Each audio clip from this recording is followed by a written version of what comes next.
একজন মুসলিম যে নিজেকে মুসলিম দাবি করবে এক গ্লাস পানিও নিজের ইচ্ছে মতো খেতে পারে না, কারণ ইসলাম প্রত্যেকটা জায়গাতে নীতিমালা আছে। শুধু পানি পান করতে গেলে কমপক্ষে 5 থেকে 7খানা বিধান আপনার উপরে আরোপ হয়ে যায়। এই ধর্মটা যেমন তেমন জিনিস নয়, অট্টহাসি করে উড়িয়ে দিবেন, আপনি এনজয় করতে আসবেন, এমন যদি মানসিকতা নিয়ে আসেন, অবশ্যই পরকাল আপনার এই মাজলিসের মাধ্যমে কিছু উপকার করা যাবে না। পয়েন্ট নাম্বার 2, যদি মনে করেন বিশেষ করে বাঙালি আমরা যারা আছি মুসলিম, বাঙালি মুসলিম, আমরা মূলত কে কথা বলছে এটাকে গুরুত্ব দিই না, বরং আমরা তাকে গুরুত্ব দিই যে কত সুন্দর করে আলোচনা করছে। আমরা সেটাই গুরুত্ব দিই যে বক্তার জনপ্রিয়তা কত আছে, এই বক্তার কতজন লোক তার আলোচনা শ্রবণ করে বা আছে না, কথা বলেন। আমরা মনে করি কোন বক্তাটা ভালো বলো তো, যার বক্তৃতার কারণে লাখ লাখ মানুষ জমা হয়ে যায়। আমরা মনে করি এই বক্তা হচ্ছে সবচেয়ে বড় আলেম, সবচেয়ে বড় আল্লামা, আমরা মনে করি কি করি না, কথা বলেন। যার জনপ্রিয়তা বেশি তার জনপ্রিয়তার দিকে আমরা ধাবিত হয়ে সেই জনপ্রিয় ব্যক্তি যদি কোনো মিথ্যা কথা বলে দেয় কোরআন সুন্নাহর নামে বা কোনো জাল জয় হাদিস বলে দেয়, তারপরে আমরা সেগুলোকে মনে করি না যে এই বক্তা ভুল বলতে পারে। আছে না, কথা বলেন। আছে। এই ধর্মের নামে অজস্র মিথ্যা কথা সমাজে প্রচলিত আছে, যেগুলো আলেম ওলামাদের দ্বারাই সংগঠিত হচ্ছে, এবং বড় বড় জনপ্রিয় বক্তা যাদের কথা আপনি দিন রাত 24 ঘন্টা শুনছেন, ধর্মের নামে মিথ্যা কথা বলে যাচ্ছে, আপনি তাকে মনে করছেন এই একজন বড় আলেম। কেননা আপনি চান শুধু ওই যে একটু আগে শায়েখ আলোচনা করছিল না, যে কোন হনুমানের গল্প, যে এক বগল আছে সূর্য আর আরেক বগল আছে পাহাড়, উড়ে নিয়ে চলে যাচ্ছে, এরা হিন্দুদেরকে কাহিনী। আপনারা শুনে বলবেন আরে হিন্দুরা তো টাটকা মূর্খ, এরা এইসব জিনিস বিশ্বাস করে, বগলের মধ্যে কি সূর্য রাখা যায়? আমরা মনে করি কি করি না, কথা বলেন। করি। কিন্তু আপনি মুসলমান, আপনি এর চাইতে নোংরা নোংরা ঘটনা আপনার হুজুর আপনার সামনে বলে যায়, আপনি সেটাকে সুবহানাল্লাহ, মারহাবা, আল্লাহু আকবার বলে যান কি যান না? একজন হুজুর বলছে যে আল্লাহর নাম হচ্ছে রাজ্জাক, আল্লাহ হচ্ছে রিজিক দাতা, মানে আল্লাহ সুবহানাহু ওয়া তাআলা মানুষকে শুধুমাত্র খাওয়ায় না, গোটা সৃষ্টি জগৎকে তিনি খাওয়ান। একদিন নবী সুলাইমান আলাইহিস সালাম আল্লাহকে বলছে, আল্লাহ আমি এই সৃষ্টি জগতের মধ্যে 1 বছর আমি সৃষ্টি জগতের প্রাণীকে খাওয়াতে চাই, তুমি আমাকে এই অনুমতি দাও। আল্লাহ সুবহানাহু ওয়া তাআলা বলছেন, সুলাইমান কখনোই এটা তোমার দ্বারা সম্ভব নয়, 1 বছর তুমি কোনো প্রাণীকে খাওয়াতে পারবে না আমার সৃষ্টির। নবী সুলাইমান তখন বলছে, আল্লাহ 1 বছরের জন্য পারবো না তো কি হয়েছে, তাহলে 1 মাসের জন্য দাও। আল্লাহ সুবহানাহু ওয়া তাআলা বলছেন, না তবু তুমি পারবে না, এই সৃষ্টি জগতের প্রাণীগুলোকে খাওয়াতে 1 মাস তোমার দ্বারা সম্ভব নয়। সঙ্গে সঙ্গে নবী সুলাইমান বলছে, আল্লাহ সুবহানাহু ওয়া তাআলা যদি 1 মাসের জন্য না পারে 1 সপ্তাহের জন্য দেন। আল্লাহ বলছে, তুমি তবুও পারবে না, অতঃপর বলছে 1 দিনকার জন্য দেন। ভাই আমরা ঘটনা শুনেছি না, 1 দিনকার জন্য নবী সুলাইমান আলাইহিস সালামকে আল্লাহ সুবহানাহু ওয়া তাআলা তিনি কি বললেন, যে হ্যাঁ আপনি এখন 1 দিনকার জন্য গোটা সৃষ্টি জগতের প্রাণী জগৎকে আপনি এখন আহার করাবেন, খাওয়াবেন, তাদেরকে জিয়াফত দিয়ে ডেকে নিয়ে আসবেন। যখন আল্লাহ সুবহানাহু ওয়া তাআলা এই অনুমতি দিয়ে দিয়েছে, নবী সুলাইমান মানুষকে আর জিনকে বলল, যাও পৃথিবীতে যত শস্য ক্ষেত্র আছে হালালগুলো সব আমার সামনে জমা করো, আর যত রকমের হালাল প্রাণী আছে সমস্ত প্রাণীর মাংস আমার সামনে নিয়ে আসো। তারপরে তারা রান্না বান্না করতে শুরু করে দিয়েছে। রান্না করতে করতে সমস্ত ডেকচি থেকে খাবারগুলো যখন রেখেছে, খাবারের দূরত্ব ছিল প্রায় 2 কিলোমিটার, মানে 2 মাসের রাস্তা যেতে যতক্ষণ রাস্তা সময় অতিবাহিত হবে ততক্ষণ দূরত্ব খাবার সব সাজিয়ে রেখেছে, কারণ গোটা সৃষ্টি জগতে প্রাণীকে খাওয়াবে। কথা বুঝতে পারছেন? নবী সুলাইমান কি করেছিলেন? নবী সুলাইমান সাল্লাম 1 দিন শুধুমাত্র প্রাণী জগৎকে খাওয়ানোর জন্য এত পরিমাণে খাবার রান্না করেছে যে আপনি আপনাদের এই গ্রাম দিঘিপাড়া থেকে হাঁটতে শুরু করেছেন, 2 মাস হাঁটলে যত রাস্তা আপনি যেতে পেরেছেন অত রাস্তা পর্যন্ত খাবার তৈরি করে লোড করে ফেলেছে। অবশেষে খাবার যখন প্রস্তুতি হয়ে গেছে, আল্লাহ তখন বলছে, সুলাইমান তুমি দুনিয়ার কোন প্রাণীকে দিয়ে খাওয়ানো শুরু করতে যাচ্ছ? কাকে প্রথম জিয়াফতের খাবারটা কাকে দেবে? সঙ্গে সঙ্গে নবী সুলাইমান আলাইহিস সালাম বলছে, আল্লাহ সুবহানাহু ওয়া তাআলা জলজ প্রাণী থেকে আমি চাচ্ছি যে আমার এই খাবার আমি তাকে মেহমানদারি করি।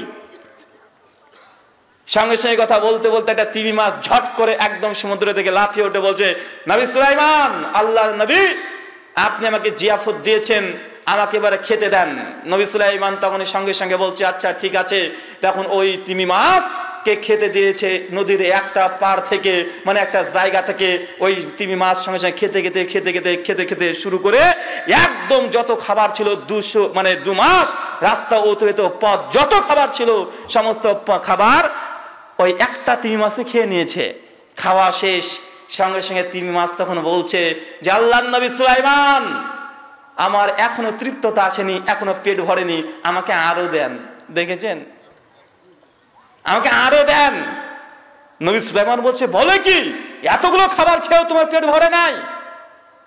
মাছ তখন সঙ্গে সঙ্গে বলছে আল্লাহর নবী সুলাইমান, আমি হচ্ছে আপনার মেহমান, আপনি হচ্ছে মেজবান, আমাকে দাওয়াত দিয়ে পেট পূর্ণ করে খেতে দেননি, আবার আমাকে এইভাবে অপমান করছেন। দাওয়াত দিয়েছেন কেন, খেতে দিতে পারবেন না তো? তখন নবী সুলাইমান সঙ্গে সঙ্গে তাকবীর দিয়ে একদম মাটিতে লুটিয়ে পড়লেন, সিজদা দিলেন এবং তিনি সাক্ষ্য দিলেন আল্লাহ তুমি হচ্ছে রাজ্জাক, তুমি রিজিক দাতা, গোটা বিশ্বের মানুষকে তুমি ধন ভান্ডার যদি খাওয়াও তো তোমার 0 পরিমাণে কমবে না। আমি নবী সুলাইমান একটা মাছকে খাওয়াতে পারি নাই। ভাই এই ঘটনা জানেন কি জানেন না? অথচ এই ঘটনা হচ্ছে made in China. Made in China মানে বোঝেন, এটা কোরআনে নাই, এটা কোনো গ্রহণযোগ্য তাফসীরেও নেই, এটা সহিহ হাদিস তো দূরের কথা, জয়ীফ তো দূরের কথা, জাল হাদিসও নেই। কিন্তু রোমাঞ্চকর বক্তা, যার বক্তৃতা না আসলে আপনার ঘুম আসতে চায় না, এই বক্তা এত সুন্দর করে চমৎকার করে আলোচনা করছে। চিন্তা করেছেন ধর্মের নামে জাল হাদিস, মিথ্যা হাদিস, নবীদের নামে অজস্র কথা আমাদের সমাজে প্রচলিত আছে। ওই যে একটু আগে শাইখের কথাটাকে মনে পড়ে আমারও মনে পড়ে গেল যে শুধু আমাদের ভারতের হিন্দুদেরকে বলবো কেন, ওর চাইতে বড় বেকুব তো আমরা মুসলিমরা আছি না নাই? কথা বলেন। আপনি তো শিক্ষিত সমাজ, ভাই বলেন তো, একটা মাছ দাওয়াত খেতে এসেছে, 2 মাসের রাস্তা পর্যন্ত যতটা যেতে পারে এতটা পর্যন্ত রাস্তাতে খাবার আছে, একটা মাছ 1 মুহূর্তের মধ্যে কিভাবে এত খাবার খেতে পারে? এটা যুক্তিতে আসে না, বিদ্যাতে কোলায় না, এটা সায়েন্টিফিক কোন দিক থেকে মেলাতে পারবেন? দ্বিতীয় নম্বর প্রমাণ, ভাই মাছ কি কখনো রান্না করা খাবার খায়? কিন্তু হুজুর যে বলছে যে মাছটার জন্য রান্না করা খাবার রান্না করা হয়েছিল আর মাছ সঙ্গে সঙ্গে খেতে লেগেছে, ভাই বলুন তো কোনো মাছ কি রান্না করা খাবার খায়? আপনার তো শিক্ষিত সমাজ, কিন্তু আপনারা মনে মনে হচ্ছে সুবহানাল্লাহ, সুবহানাল্লাহ নয় নাউজুবিল্লাহ, এটা নবীর নামে মিথ্যা কথা বলা হয়েছে। ভাই ঘটনা শুনেছেন কি শুনেন না? কথা বলেন। কোন বক্তা বলেছে এটা বলছি না, তাই তাকে আমিও ভালোবাসি, সম্মান করি, শ্রদ্ধা করি, হৃদয় থেকে ভালোবাসি। তবে মনে রাখবেন এই কথা এটা আল্লাহর নবী নয়, কোরআন হাদিসে কোনো জায়গায় নেই, কোনো উসুলের গ্রন্থে, ফিকহের গ্রন্থে কোনো জায়গায় নেই। এমনি কোথা থেকে ওই যে সোনা ভানুর গল্পের মতো, ঠাকুমার ঝুলির মতো বক্তাদের মুখে মুখে চলছে। তাই মনে রাখবেন, আলোচনা শোনার পূর্বে বক্তা যখন কথা বলছে আগে তথ্য নিতে হবে। সে মুসলিম মুকাদ্দমা 8 নম্বর পৃষ্ঠা আব্দুল্লাহ ইবনে মুবারক রাহিমাহুল্লাহ বলছে ইসনাদু মিনাদ দ্বীন, যে দিন নিতে হয় আগে ইসনাদের দিকে দেখতে হবে, মানে সনদের দিকে দেখতে হবে যে আমি যে কথাটা বলছি কথাটা কোথায় আছে, এটা কি কোরআনে আছে, এটা কি হাদিসে আছে। এটা যদি না জানা থাকে, এটা যদি কোনো তথ্য না থাকে, এই কথা মানা যাবে না। কিন্তু আমরা তো চাই শুধু হুজুর এসে সুর দিয়ে আলোচনা করবে, অন্তরটা জুড়ে যাবে, কাদাকাটি করে চলে যাবে, শেষে একটা আখরি মোনাজাত ধরবে, বাপের জন্য, মায়ের জন্য, 14 গোষ্ঠীর জন্য দোয়া করে বক্তা যতক্ষণ আপনারা বাপকে জান্নাতে ঢুকাতে পারছে ততক্ষণ মোনাজাতও শেষ হবে না। আছে না নাই? কথা বলেন। আছে। তাই আপনাদেরকে এতটা বলছি, প্রথম কথা মনে রাখবেন, বক্তা কত বড় ডিগ্রি আছে, বক্তা কত সুন্দর দেখতে, বক্তার কণ্ঠ কত সুন্দর, বক্তার কত ভক্ত আছে, এগুলোর দিকে দৃষ্টি দিয়ে ধর্ম পালন করতে গেলে 100% নিঃসন্দেহে আপনি বাজার থেকে পচা মালগুলো ক্রয় করছেন। জনস্রোত দিয়ে কখনো ইসলাম কখনো কোনোদিন কোনো সময় বিচার করা যায় না। একজন নবী এসেছিলেন পৃথিবীতে, তার নাম হচ্ছে নবী নূহ আলাইহিস সালাতু ওয়াস সালাম। নাম শুনেন নাই? পবিত্র কোরআনের 71 নম্বর সূরার নাম হচ্ছে সূরা নূহ। 7 থেকে 14 নম্বর আয়াত পড়বেন। নবী নূহ আলাইহিস সালাম তার উম্মতকে দাওয়াত দিয়ে দিয়ে অবশেষে আল্লাহকে হচ্ছে, আল্লাহ আমার উম্মতকে আমি দিন রাত দাওয়াত দিয়েছি, 1টা বছর নয়, 2টা বছর নয়, 100 বছর নয়, 200 বছর নয়, 950 বছর নবী নূহ আলাইহিস সালাম তার উম্মতকে দাওয়াত দিয়েছে। কত বছর? 950 বছর। চিন্তা করেছেন 950 বছর একজন নবী, আল্লাহর পক্ষ থেকে নবী, আল্লাহর ওহীপ্রাপ্ত নবী, তিনি দাওয়াত দিয়েছেন তার উম্মতকে, মানে আমাদের মতো মানুষদেরকে তিনি দাওয়াত দিয়েছেন। ফলাফল 50 জনের অধিক মানুষ হেদায়াত পায় নাই। কিছু কিছু বর্ণনা আছে 13 জন, কিছুতে 27 জন, কিছু জায়গাতে 100 জন। বিশুদ্ধ মত 50-এর বেশি উম্মাত হেদায়াত পায় নাই। চিন্তা করে দেখেছেন নবী নূহ একটা বছর নয় 950 বছর দাওয়াত দিয়ে 50 জনের বেশি মানুষকে হেদায়েত করতে পারে নাই, মানে তার ফলোয়ার নেই, তার ভক্ত নেই। এখন নবী নূহ আলাইহিস সালাম কি ভুল পথে ছিলেন? কিন্তু আপনি যে বিশ্লেষণ করেন ওই বক্তার এতগুলো ভক্ত, কত মানুষ আসে তার বক্তৃতা শুনতে, কত সুন্দর করে বলে, আপনি যে ওই দিকে পাগল হয়ে গেছেন বা আছেন কি নাই কথা বলেন? আপনি আছেন, ওই দিকে ধাবিত হচ্ছেন।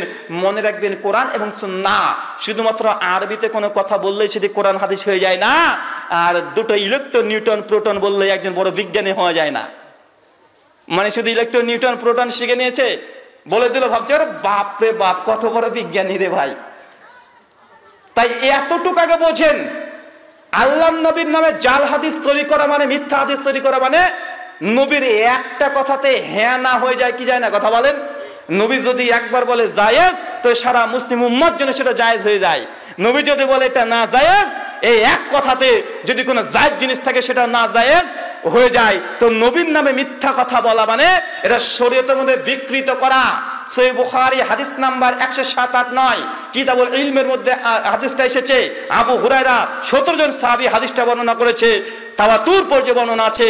আল্লাহর নবী তিনি বলেছেন, মানে কাযযাবা আলাইয়া মুতাম্মাদান, কোন ব্যক্তি যদি আমার নামে মিথ্যা কথা বলে, যে কথা আমি নবী মুহাম্মদ বলিনি, যদি কোনো বক্তা যদি আমার নামে কোনো মিথ্যা কথা বলে, মাকাদু মিনান নার, তার থাকার জায়গা জাহান্নাম। চিন্তা করেছেন? হুজুর এমন কথা বলেনি, হুজুরের নামে মিথ্যা কথা বললে আমি গুনাহগার, কিন্তু জনসাধারণের কোনো এখানে সমস্যা নেই। কিন্তু যখন আল্লাহ নবী কোনো কথা বলেনি, নবীর নামে চালিয়ে দেব, তার মানে কথাটা কোথাকার বলেন তো ভাই? নবীর নামে কোনো কথা মিথ্যা কথা বলা আর সাধারণ জনসাধারণের নামে মিথ্যা কথা বলা পার্থক্য আছে না নাই? অবশ্যই পার্থক্য আছে। কারণ নবীর নামে কোনো মিথ্যা কথা মানে ওটা শরীয়ত হয়ে যায়। ওটা কি হয়ে যায়? শরীয়ত হয়ে যায়, ওহী হয়ে যায়। কিন্তু যে ওহী আল্লাহ দেয় নাই, আপনি যখন বলবেন অবশ্যই এটা গুনাহে কাবিরা, হারাম। ওমর বিন আব্দুল আজিজের যুগে একজন ব্যক্তি জাল হাদিস তৈরি করেছিল, ধরা পড়ার কারণে ওমর বিন আব্দুল আজিজ রাহিমাহুল্লাহ তাকে শাস্তি দিয়েছে মৃত্যুদণ্ড। এই কথাগুলো বলতে চায় না, তবে ধর্মের মধ্যে অজস্র লক্ষ লক্ষ লাখ লাখ কথা মিথ্যা ঢুকে গেছে। মানুষকে যখন আমরা সহি সহি কথাগুলো বলছি, সঠিক কথা বলছি, তখন আপনার কাছে ভারী মনে হচ্ছে। ভারী মনে হয় কি হয় না কথা বলেন? কেননা আপনি এই ভেজাল জিনিস খেয়ে খেয়ে খেয়ে খেয়ে এখন সঠিক কথাগুলো আপনি বলতে পারছেন না। যদি আপনাকে বলা হয় ভাইজান আপনার বাবা মারা গেছে, আমি জানি আপনার কষ্ট হচ্ছে, আপনার পরিবারের মধ্যে কষ্ট হচ্ছে, আপনি এই যে খাটিয়াতে করে লাশটা কিনে চলে গেলেন, আপনার বাবার মৃত লাশটাকে নিয়ে চলে গেলেন, আর পেছন থেকে তাকবীর দিচ্ছেন, শুধু আল্লাহু আকবার বলছেন, লা ইলাহা ইল্লাল্লাহ মুহাম্মাদুর রাসূলুল্লাহ বলছেন। আমি যদি আপনাকে এখন বলি ভাইজান এটা কোরআন হাদিসে নাই, এটা আল্লাহর নবী করে নাই, সাহাবীরা করে নাই, তাবেঈনরা করে নাই, ইমাম আবু হানিফা করে নাই, শাফি করে নাই, মালিক আহমেদ কেউ করে নাই, এটা আমরা এমনি এমনি করছি। আপনার কাছে মনে হবে এটা তো ভালো কাজ, করলে ক্ষতি কি? বাঁচেন নাই কথা বলেন? আমি কি কথা বুঝাতে পারছি? কষ্ট হচ্ছে, খারাপ লাগছে? আমি আগে বলেছি আমার কথাতে রস পাবেন না কষ পাবেন। কি পাবেন? রস পাবেন না কষ পাবেন, ঝাল পাবেন। মনে রাখবেন এই কথা যেগুলো বলছি শুধুমাত্র ইসলামটাকে আগে বুঝতে হবে। অন্য ধর্মের সঙ্গে ইসলামটাকে গুলিয়ে ফেললে এই ধর্মটা আর গ্রহণ করা প্রয়োজন নেই। কারণ অন্য ধর্ম আর ইসলাম যদি আপনাকে বলে ভাইজান আপনি মুসলিম, কেন মুসলিম, কেন আপনি হিন্দু না, কি জবাব দেবেন কথা বলেন? আপনি কেন হিন্দু না, কেন মুসলিম? দেন উত্তর দেন দেখি শুনি। কেন আপনি মুসলিম, কেন আপনি হিন্দু না, কেন আপনি খ্রিস্টান না, কেন ভাই বলেন তো ভাই? একজন জবাব দেন। কোন জবাব আছে? আমরা কেন মুসলিম? দেখেন সব নীরব। আমরা কেন মুসলিম এতটুকু জানি না। আমরা জানি এতটুকু যে যেহেতু মুসলিম পরিবারে জন্মগ্রহণ করেছি, বাপ মুসলিম ছিল তো আমিও মুসলিম। আবার কি বলে হুজুর, আমার বাপ মুসলিম যে আমাকে খতনা করে দিয়েছে, যে আমি গরুর মাংস খাই, মাঝে মাঝে মসজিদে নামাজ পড়তে যাই, এটাই মুসলিমের পরিচয়। ভাই এটা মুসলিমের পরিচয় হয়? নয়। যদি মনে করেন যে আমি বাপ মুসলিম তাই আমি মুসলিম, তো একজন হিন্দু বন্ধু সে তো বলবে সে হিন্দু কারণ তার বাপ হিন্দু তাই সে হিন্দু। সে কখনো আপনার মতো যদি এইভাবে দৃঢ় হয়ে থাকে বা সে কখনো ইসলামকে জানার চেষ্টা করবে না। কেন? কারণ আপনি কেন মুসলিম আপনাকে জানতে হবে। অন্য ধর্ম আর ইসলাম এই দুটোর মধ্যে পার্থক্য আছে। ইসলাম কোনো ধর্ম নয়। ইসলাম কি নয়? ইসলাম কোনো ধর্ম, ইসলাম কোনো ধর্ম নয়। ইসলামকে আল্লাহ সুবহানাহু ওয়া তাআলা কোনো ধর্ম বলেনি। আল্লাহ ইসলামকে বলছে দিন, ইন্না দীনা ইনদাল্লাহিল ইসলাম। আল্লাহর কাছে গ্রহণযোগ্য জীবন ব্যবস্থা। দিন মানে কি? জীবন ব্যবস্থা হচ্ছে ইসলাম। ইসলাম কোনো ধর্ম নয়। সূরা আলে ইমরান আয়াত নাম্বার 19। তবে এতটুকু বুঝেন। আসেন দ্বিতীয় আলোচনায় আপনার কাছে কিছু বলতে যাচ্ছি যে আজকে যে বিষয়ে গুরুত্বপূর্ণ আলোচনা করব, আজকের আলোচ্য বিষয় আজকে মসজিদ উন্নতি কল্পে যেহেতু আলোচনা, অতএব মসজিদের মুসল্লি দরকার আছে না নাই? আমরা তো মুসলিম, আমরা খুব ধর্মভীরু মানুষ। কি ভীরু মানুষ? আমরা ধর্মভীরু মানুষ। তবে আমরা আল্লাহ ভীরু নয়। কি ভীরু নয়? আল্লাহ ভীরু নয়। ধর্মভীরু আর আল্লাহ ভীরু মধ্যে পার্থক্য আছে। আপনি যে ধর্মভীরু এর জ্বলন্ত প্রমাণ কি জানেন? যখন কোরআনের বিরুদ্ধে কোনো নাস্তিক কোনো কথা বলবে, কোনো হিন্দু কোনো কথা বলবে, আপনি সেটা সহ্য করতে পারেন না, হৃদয় থেকে রক্তক্ষরণ হয়। বা হয় কি হয় না? কথা বলেন। আমাদের ইন্ডিয়াতে যখন 26খানা আয়াতকে বাদ দেওয়ার কথা বলা হয়েছে সরকারের তরফ থেকে, বাংলাদেশের মানুষ একদম রক্ত গরম করে ফেলেছে যে কোরআনের আয়াত বাদ দিবে মানে এটা আপনি যে ধর্মভীরু এটা তার পরিচয়। কিছুদিন আগে ভারতের কর্ণাটকে একজন মেয়েকে বোরখা না পড়তে দিয়ে তার ইউনিভার্সিটি ঢুকতে দিতে বাধা দিচ্ছিল। এই জন্য কিছু হিন্দুত্ববাদী সংগঠনের বেশ কিছু যুবক জোরসে জয় শ্রীরাম এই ধ্বনি যখন দিতে শুরু করেছে, মেয়েটা যখন পাল্টা গিয়ে আল্লাহু আকবার ধ্বনিটা দিয়েছে, আমাদের বাংলাদেশের, আপনাদের এই বাংলাদেশের অজস্র মুসলিম যুবক ভাই, মেয়ে মানুষ, ছেলে মানুষ তাদের ফেসবুকের স্ট্যাটাস দিয়েছে আল্লাহু আকবার। ভাই দিয়েছে কি দিই নাই? কথা বলেন। মানে এটা আপনি ধর্মভীরু, এটা পরিচয়, এটা ধর্মভীরুর পরিচয়। তবে আপনি আল্লাহ ভীরু নয়। ধর্মভীরু আর আল্লাহ ভীরুর মধ্যে আকাশ জমিনের পার্থক্য আছে। যেহেতু ইসলামের বিরুদ্ধে বলেছে, সে বিরুদ্ধে গিয়েছে, হৃদয় থেকে রক্তক্ষরণ হচ্ছে, অথচ প্রতিদিন আপনাদের মসজিদ থেকে 5 ওয়াক্ত নামাজে 6 থেকে 30 বার পর্যন্ত আপনাকে তাকবীর দেওয়া হয়, আল্লাহু আকবার, আল্লাহ মানে আজান দেওয়া হয়। ভাই বলুন তো কতবার আল্লাহর ডাকে সাড়া দিয়েছেন? কথা বোঝাতে পারছি? একবার আল্লাহু আকবার একটা ভারতের একটা মেয়ে বলেছে, এই জন্য আপনি খুব খুশি, বাঘ খুশি। অথচ আপনাদের যে মসজিদ আছে প্রতিদিন 5 ওয়াক্ত নামাজে 5 বার আজান দেওয়া হয়, এক আজানে 6 বার আল্লাহ তাকবীর দেওয়া হয়, 5, 6, 30 বার আল্লাহু আকবার শব্দটায় ধ্বনি আপনার বাড়ির পাশেই হয়, আপনার কানে আসে। অথচ আপনি মোবাইলটা থেকে হেডফোনটা কানে লাগিয়ে গান শুনতে শুনতে চলে যাচ্ছেন। ভাই বলুন তো এটা ধর্মভীরুর পরিচয়? এটা আপনি এখানে ধর্মভীরু নয়, এখানে আপনি আল্লাহকে ভয়ও করেন না। আছে না নাই? অবশ্যই আছে। অথচ আমাদের ভারতের ওই ঘটনা থেকে শিক্ষা কি নেওয়ার দরকার ছিল জানেন? আপনার শিক্ষা নেওয়ার দরকার ছিল, আরে সর্বনাশ, আমাদের মুসলিম বোনেরা ভারতে পর্দা করতে পারে না, পর্দা করার জন্য এমন করতে হয়, একদম গোটা দেশটাকে একদম কাঁপিয়ে দিতে হয়, এত কিছু কষ্ট তাদের, এত বাধা, এত বিপত্তি। আমরা বাংলাদেশের মুসলিম নারী আমরা কি করব?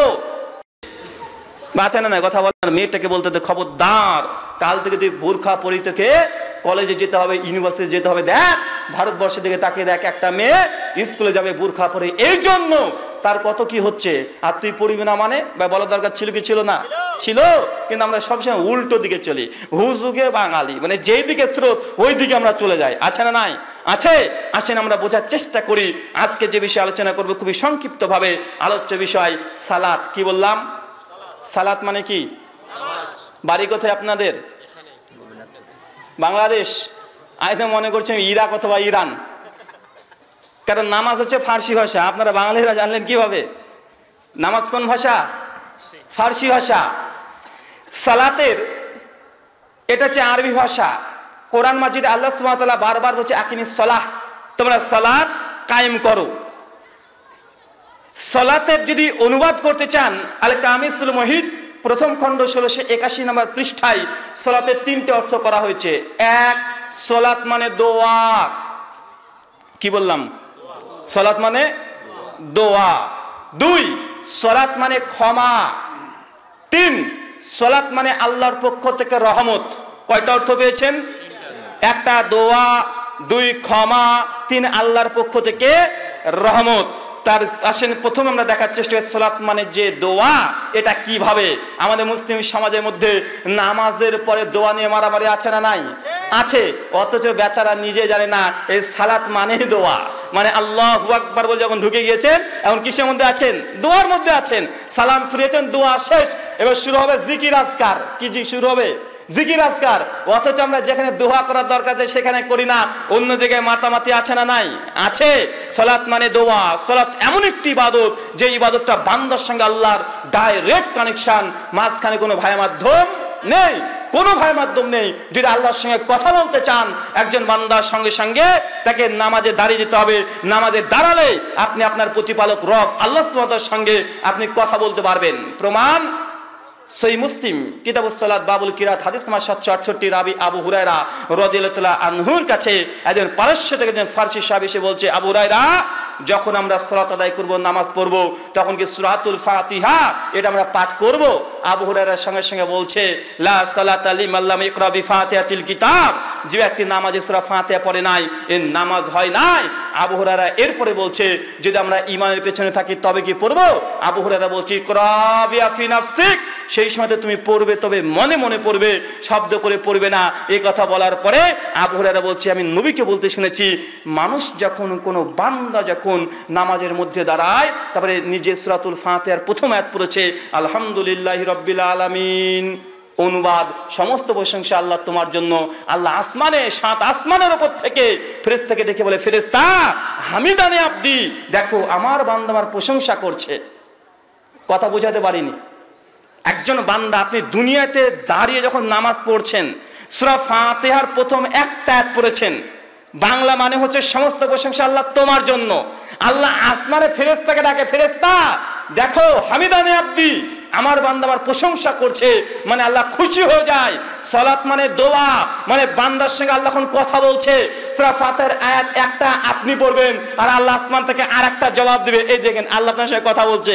আপনি কি বুঝতে পারেন যে নামাজের সময় আল্লাহ আপনার সঙ্গে কথা বলছে? আপনি বুঝতে পারেন না, এই কথা ঠিক, তবে আল্লাহ আপনার সঙ্গে কথা বলতে চাচ্ছে, কথা বলে, এটাও ঠিক। সালাত মানে দোয়া, সালাত মানে আল্লাহর সঙ্গে বান্দার ডাইরেক্ট কানেকশন, মাঝখানে কোনো ভাই মাধ্যম নেই। এই জন্য পবিত্র কোরআনের প্রথম আয়াত আমরা শুরু করি, সূরাতুল ফাতিহার 3 নম্বর আয়াত আছে, ইয়াকা না'বুদু ওয়া ইয়াকা নাস্তাইন, হে আল্লাহ তোমারই ইবাদত করি, তোমার কাছেই সাহায্য চাই। মাঝখানে কোনো ভাই মাধ্যম আছে? কথা বলেন কেন? এটা সালাত, নামাজ, আল্লাহর সঙ্গে বান্দার ডাইরেক্ট কানেকশন। যদি কোনো সমস্যা হয় নামাজে দাঁড়িয়ে যান, আল্লাহর কাছে চান, আল্লাহ দেবেন। একটা ব্যক্তি আমাকে এসে বলছে, রুহুল আমিন ভাই, যখন আমরা দোয়া করি তখন আমরা ওসিলা ধরি। কি ধরি? ওসিলা ধরি। কি ধরি? পীর সাহেবের ওসিলা ধরি, যে আল্লাহ তুমি অমুক পীরের ওসিলায় আমার যাবতীয় গুনাহ ক্ষমা করে দাও। আমি তখন জিজ্ঞেস করলাম, ভাই জান কেন আপনি ওসিলা ধরেন মাঝখানে? উনি তখন বলছে, দেখেন আমি পাপিষ্ট বান্দা, অনেক পাপ করেছি, অজস্র পাপ করেছি, এত পাপ করেছি, আমি যদি আল্লাহর কাছে ক্ষমা চাই আল্লাহ আমাকে ক্ষমা করবে না। এই জন্য আমি একজন নেককার পরেজগার পীর সাহেবকে ধরেছি, পীর সাহেবের ওসিলা দিয়ে আল্লাহর কাছে চাইলে আল্লাহ ক্ষমা করে দিবে। ভাই এই কথা সমাজে প্রচলিত আছে না নাই?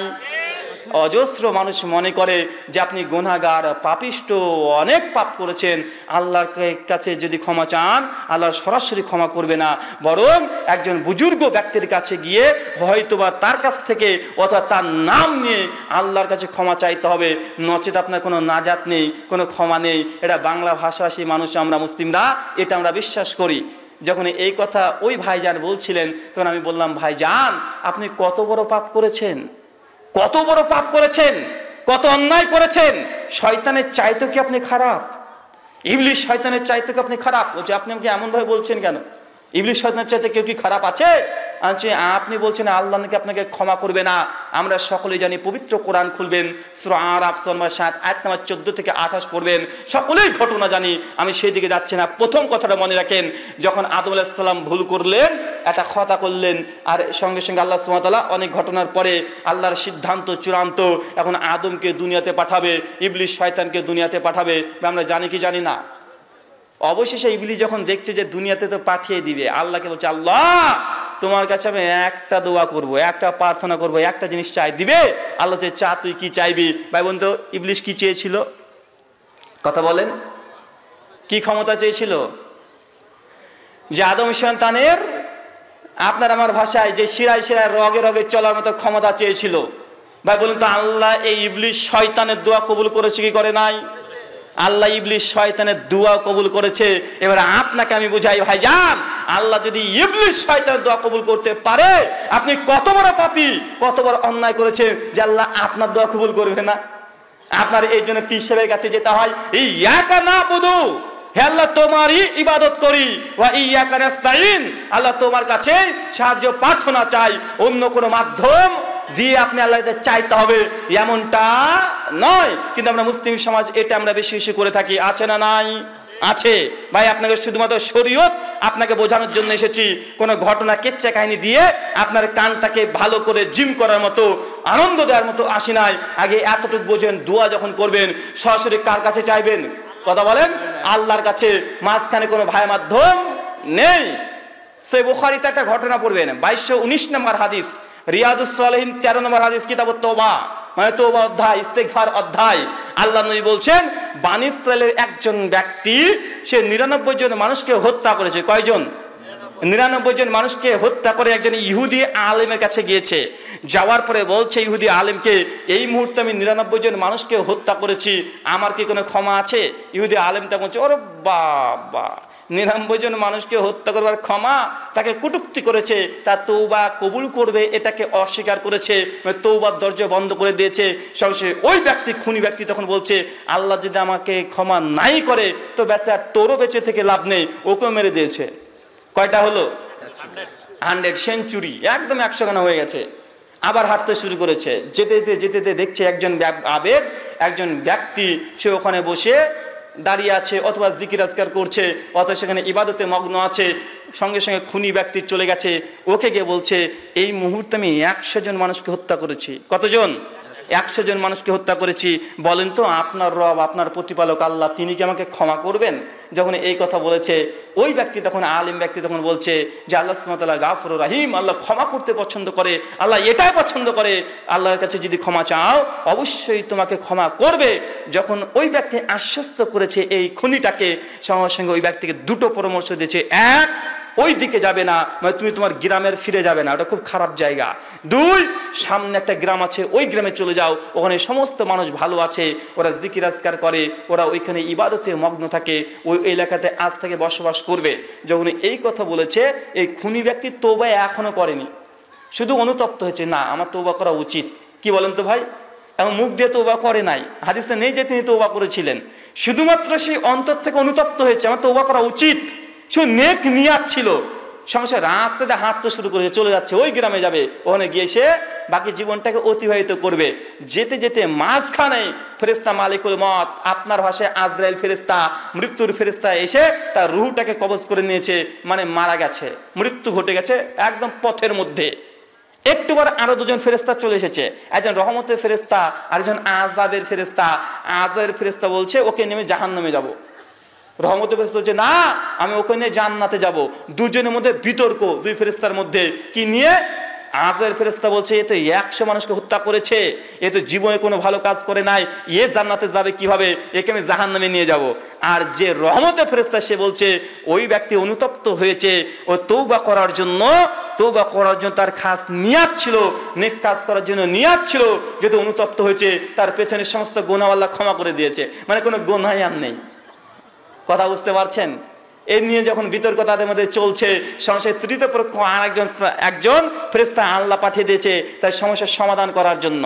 তৃতীয় মানে ওই ফেরেশতা এসে তাকে বলছেন, আচ্ছা ঠিক আছে বুঝলাম, এক কাজ করো, এই লোকটা যেখান থেকে অনুতপ্ত হয়েছিল ওইখান থেকে হাঁটতে হাঁটতে ভালো দিকে কত ধাপ গেছে এটা গোনো। যদি ভালো ধাপ যদি বেশি হয়ে যায় তো সে জান্নাতে যাবে, আর যদি ভালো ধাপটা যদি কম হয়ে যায় তাহলে সে জাহান্নামে যাবে। এখন কতটা ভালো রাস্তায় গিয়েছে এতটুকু মাপো। মুসনাদে আহমদের আরেকটু যোগ হয়েছে হাসান সনদে, ওই ব্যক্তির ওই যখন মানে মাপতে শুরু করেছে ফেরেশতারা, মাপতে মাপতে দেখছে 1 বিঘত ভালো রাস্তার দিকে চলে গেছে। 1 বিঘত, কত বিঘত? 1 বিঘত। সুনান দারিকুতনিতে আরেকটা অংশ এসেছে, সে নাকি বুকে চাপড়া দিয়ে হাসরাতে হাসরাতে একটু আরেকটু এগিয়ে গেছে, এই অংশটুক দুর্বল, এই অংশটুক সঠিক নয়, তবে সে 1 বিঘত আগে এগিয়ে গিয়েছে। সমস্যার সিদ্ধান্ত এটা হচ্ছে যে ওই ব্যক্তি কোথায় যাবে? কথা বলেন, জান্নাত যাবে। ভাই বলুন তো, একজন মানুষ 100 জন মানুষকে হত্যা করেছে, তারপরে আল্লাহ যে তওবা করার কারণে, অনুতপ্ত হওয়ার কারণে আল্লাহ যদি ক্ষমা করে দেন, তবে আপনি কত বড় পাপী যে আল্লাহ আপনাকে ক্ষমা করবে না। এই জন্য আপনাকে পীরের কাছে যেতে হবে, পীরের বাড়িতে যেতে হবে, হাদিয়া নিয়ে যেতে হবে, পীর সাহেব যা বলবে তাই শুনতে হবে। ভাই আমাদের সমাজে আছে না নাই? আছে।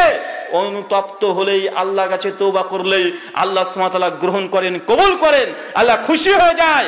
ইস্তেগফার পাঠ করেন। আল্লাহ নবী প্রতিদিন 70 থেকে 100 বার ইস্তেগফার পাঠ করতো। কতবার? 70 থেকে 100 বার তওবা পাঠ করতো, ইস্তেগফার পাঠ করতো। গুনাহ করেন চাই না করেন, এটা আপনাকে করতে হবে। আপনার অন্তরের দ্বারা যদি কোনো গুনাহ হয়ে যায়, আল্লাহ ক্ষমা করবেন কি করবেন না? এই জন্য পীরের বাড়িতে যেতে হয় না যে আপনি পাপ করেছেন, পাপের খেয়াও করার জন্য। পাপের খেয়াও বলে কিছু হবে না, পকেট থেকে আপনার পয়সা খসবে। কি খসবে? পীরের বাড়িতে গেলে পাপ ক্ষয় হয় না, কি হয়? পয়সা ক্ষয় হয়, টাকা পয়সা ক্ষয় হয়, গরু ছাগল ক্ষয় হয়। আছে না নাই? কথা বলেন। আমি কারো বিরুদ্ধে বলছি না ভাই, কারো বিরুদ্ধে বলছি যদি মনে করেন যে আপনাদের বিরুদ্ধে বলছি না, শুধুমাত্র আপনাকে এতটা বোঝানোর চেষ্টা করছি, সত্য ইসলামটাকে বুঝতে হবে।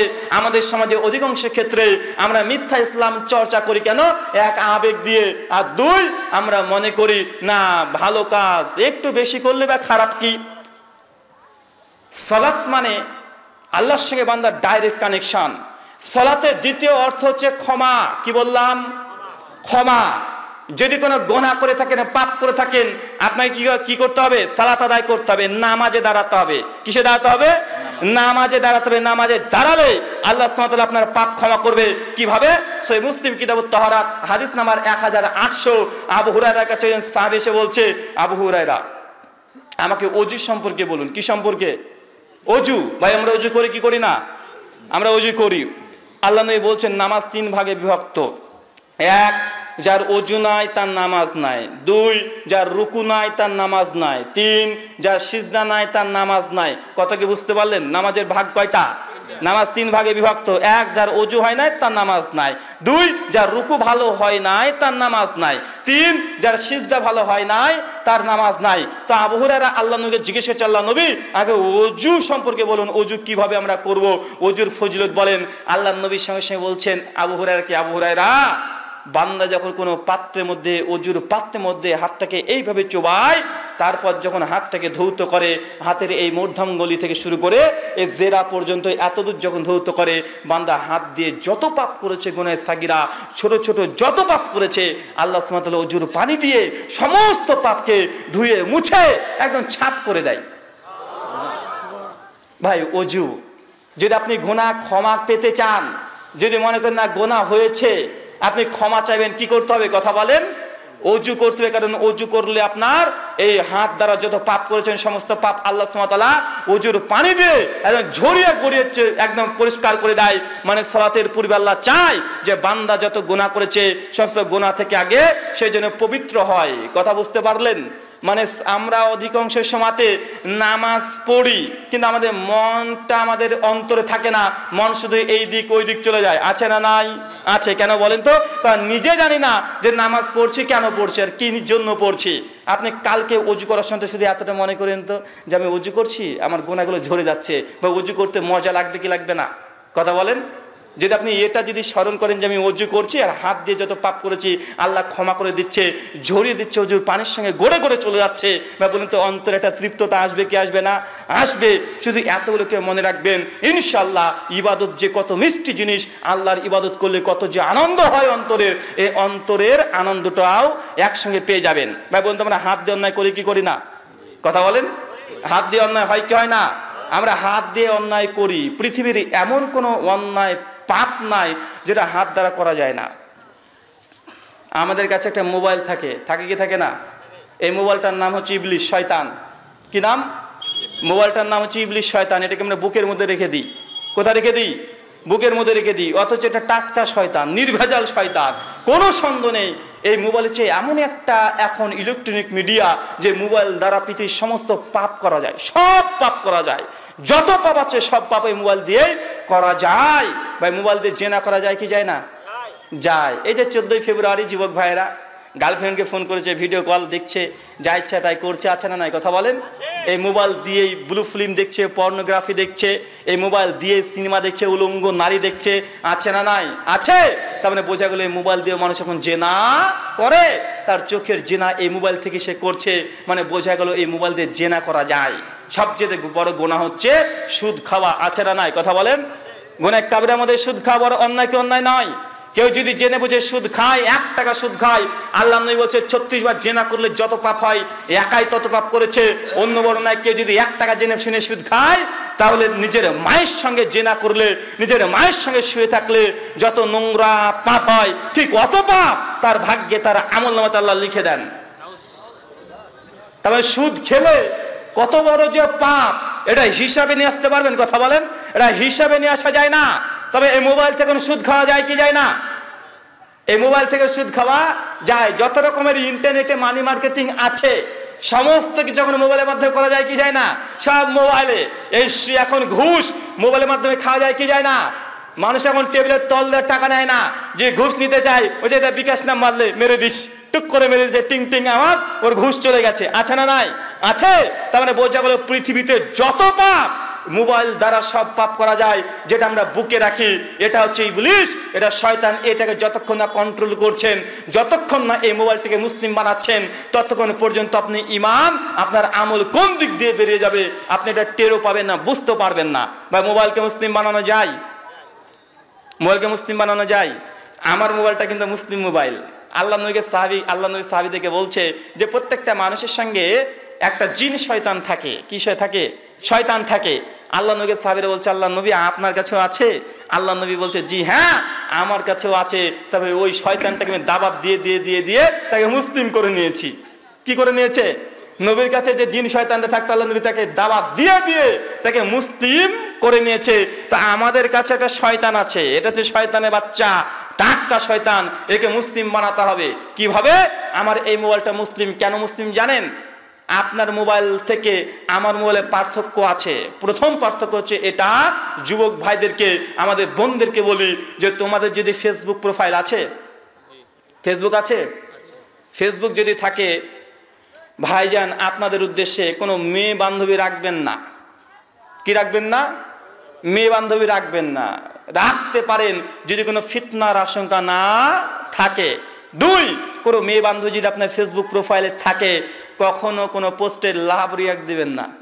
কি দিবেন না? Love react. বোঝেন? কার কার ফেসবুক প্রোফাইল আছে একটু হাত তোলেন তো দেখি। আরে ভাই আমারও আছে, নেন হাত তোলেন। অনেকজনের আছে, মাশাআল্লাহ। তো মূল কথা হচ্ছে কোনো মেয়েদের কোনো পোস্টে গিয়ে রিয়াক্ট দেবেন না, লাভ রিয়াক্ট দিবেন না। কেন? করে শয়তান ওই লাভ রিয়াক্টটা যখন চোখে পড়িয়ে দিবে, ওখান থেকে একটা ফিতনার দর্জন মুক্ত হবে কি হবে না? কথা বলেন। হবে। 3 নম্বর, যত রকমের নোংরা বিভিন্ন রকমের ফেসবুক আছে, নোংরা অ্যাড আসে, নোংরা নোংরা ভিডিও আসে, এই সমস্তগুলোকে ব্লক মেরে দিতে হবে। ইউটিউব যতগুলো খারাপ খারাপ জিনিস আপনার চলে আসে সামনে, সবগুলোকে ডিসলাইক করে দিতে হবে, ব্লক করে রেখে দিতে হবে। ওকে সাবস্ক্রাইব করা যাবে না। তারপর আপনার প্রথম কাজ হচ্ছে এটা, মোবাইল থেকে যত রকমের নোংরা জিনিস আছে ডিলিট ফরম্যাট করে দিতে হবে। তারপর আপনি যদি ইংরেজি ভালো জানেন, বাংলা ভালো জানেন, আরবি যদি ভালো জানেন, প্লে স্টোরে যাবেন, লিখবেন আল কোরআন ইন বাংলা। ভাই বলুন তো একটা বাংলা আল কোরআন আসবে কি আসবে না? জি, বাংলা আল কোরআন চলে আসবে। যখনই সময় পাবেন তখনই পড়বেন। রাস্তাঘাট যেখানে ইচ্ছা, অনেক হুজুর বলে শুয়ে শুয়ে কোরআন পড়তে নেই, এই কথাটা সঠিকই নয়। যদি কোরআন আপনি তিলাওয়াত করতে চান, পড়তে চান, আপনি শুয়ে শুয়েও পড়তে পারবেন, কোনো সমস্যা নেই। তবে কোরআনকে যখন ইবাদতের জন্য পড়তে চাচ্ছেন, সেই সময় একটা রেহেলে পরে রেখে ফজরের পরে সুন্দরভাবে প্রতিদিন পড়েন। কিন্তু কোরআন তিলাওয়াত সব সময় করা যায়, যতক্ষণ না একদম আপনি মানে গোসল ফরজ হয়ে গেছে। এই মতো পরিস্থিতিতে কোরআনকে স্পর্শ শুধুমাত্র করা যায় না। কিন্তু যদি মনে করেন কোরআন পাঠ করব, পড়তে পারবেন কি পারবেন না? জি, স্বামী স্ত্রী সহবাস করেছেন, শারীরিক সম্পর্ক করেছেন, স্বামীরও এখন গোসল ফরজ, স্ত্রী এখন গোসল ফরজ। এই দুজন পারবে না কোরআনকে স্পর্শ করতে, টাচ করতে পারবে না। কি করতে পারবে না? কোরআনকে টাচ করতে পারবে না। তবে যেই সব আয়াতগুলো মুখস্থ আছে, সূরা ইখলাস মুখস্থ আছে, যদি সে চায় জিভ নড়িয়ে নড়িয়ে, ঠোঁট নাড়িয়ে নাড়িয়ে পড়বে, তবে পড়তে পারবে। কথা বুঝতে পারলেন? কোনটা পারবে না বলেন তো?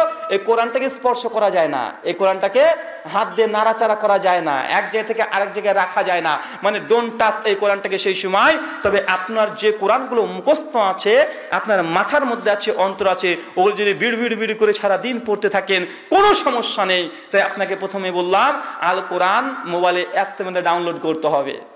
2, বিভিন্ন হাদিসের বই অনেকগুলো পাওয়া যায়। বাংলাতে খুব সুন্দর একটা এখন অ্যাপস এসেছে, যুবক ভাইদের জন্য বলি, হাদিস বিডি বলে একটা সফটওয়্যার আছে, অ্যাপস আছে না নাই? হাদিস বিডি, ওটাকে ডাউনলোড করে নেবেন। কমপক্ষে না হলেও 50,000-এর ওপরে শুধু বাংলা হাদিস পাবেন। যারা আলেম ওলেমা আছে তারা মাকতাবায়ে শামিলা এটা ডাউনলোড করে নেবে। 34,000 হাদিসের গ্রন্থ, ফিকহ গ্রন্থ, উসুল গ্রন্থ, তাফসীর গ্রন্থ, রিজাল শাস্ত্র ভরপুর সবগুলো আছে। বা বলুন তখন আপনার মোবাইলটা মুসলিম কি মুসলিম না? জি, এখন এই মোবাইলটা মুসলিম কেন? আপনার মোবাইলে শুধু ইসলামিক বিষয় আছে। ভালো ভালো বক্তাদের আলোচনা ডাউনলোড করে রেখে দিবেন। আপনাদের তো রাজশাহী চাঁপাইনবাবগঞ্জের বিখ্যাত বক্তা আছে শেখ আব্দুর রাজ্জাক বিন ইউসুফ, আছে না নাই? তার বক্তৃতাগুলো শোনেন, রাত্রিবেলাতে ঘুমানোর পূর্বে সূরাতুল বাকারা কানের কাছে বাজিয়ে রাখেন, দিয়ে ঘুমিয়ে যান। এখন ভাই বলেন তো আপনার মোবাইলটা মুসলিম না মুসলিম না? মুসলিম। আপনি আগে গান শুনতেন, এখন কোরআন তিলাওয়াত শোনেন। আগে গান শুনতেন, এখন বক্তার বক্তৃতা শোনেন। এখন এই মোবাইলটা দিয়ে আপনি নেকি কামাই করছেন কি করছেন না? করছেন।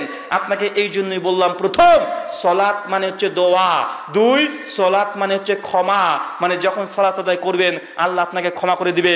সেই মুসলিমের 18 নম্বর হাদিসের শেষ অংশ, বান্দা যখন আল্লাহ সুবহানাহু ওয়া তাআলার জন্য সে রুকু করে, তার হাঁটুর উপর থেকে যত পাপ আছে সমস্ত পাপ আল্লাহ সুবহানাহু ওয়া তাআলা একদম কাঁধের উপরে জমে দেয়। কোথায়? কাঁধে। কিছু বর্ণনা আছে মাথাতে জমে দেয়। তারপর যখন সিজদা করে যত পাপ আছে প্রত্যেক সিজদার মাধ্যমে আল্লাহ সুবহানাহু ওয়া তাআলা সব ঝরিয়ে গড়িয়ে দেয়। সালাত মানে ক্ষমা। বান্দা অন্যায় পাপ করবে, গুনাহ করবে, এটাই ঠিক। আল্লাহর নবী বলেন কুল্লু বানি আদম খাত্তাউন, প্রত্যেক আদম সন্তান ভুলকারী, তারা ভুল করবেই। সুনান তিরমিজি 2699 নম্বর হাদিস, আদম সন্তান ভুল করবে, এটাই ঠিক। আর আল্লাহ এটাও জানে বান্দা ভুল করে করে পাহাড় সমান ভুল এর সে বইতে পারবে না। এই জন্য আল্লাহ সুবহানাহু ওয়া তাআলা দিয়েছে অজু, অজু দিয়ে ভুলগুলো পাপগুলোকে তুমি ধুয়ে দাও, এরপর সালাতে দাঁড়াও। আর যত পাপ আছে সমস্ত পাপ আল্লাহ ক্ষমা করতে চান। সালাত মানে হচ্ছে ক্ষমা। 3 নাম্বার আর একটা বিষয়, সালাতের আর একটা অর্থ হচ্ছে সালাত মানে আল্লাহর পক্ষ থেকে রহমত। কি বললাম? আল্লাহর পক্ষ থেকে রহমত। যদি কোনো বিপদে পড়ে যান, বিপদে পড়ার সঙ্গে সঙ্গে আপনাকে নামাজে দাঁড়াতে হবে। আল্লাহ নবীকে সাহাবীরা বলছে, আল্লাহ নবী আমাদের এলাকায় বৃষ্টি হয় না, কি করব? আল্লাহ নবী বলছে চলো যাই নামাজ পড়ি। আল্লাহ নবী মৃত্যুবরণ করেছে, লোকটা মারা গেছে, কিভাবে কি করব? বলছে চলো জানাজার নামাজ পড়ি। আল্লাহ রাসূল খুব ভয়, কি করব? সালাতুল খাওফ, ভয়ের নামাজ পড়ো। বা আছাড়া নাই, কথা বলেন। মানে যাই আছে নবী, সূর্যগ্রহণ চন্দ্রগ্রহণ কি করব? তবু তুমি নামাজ পড়ো। মানে যত রকমের সমস্যা সমাধান কিসে আছে? কথা বলেন। সমস্যা হলে সমাধান আছে কোথায়? সমস্যা হলেই নামাজে দাঁড়াতে হবে। এটা আল্লাহর নবীর একটা সুন্নাত নয় শুধু, এটা আপনার জন্য অবধারিত একটা বিধান।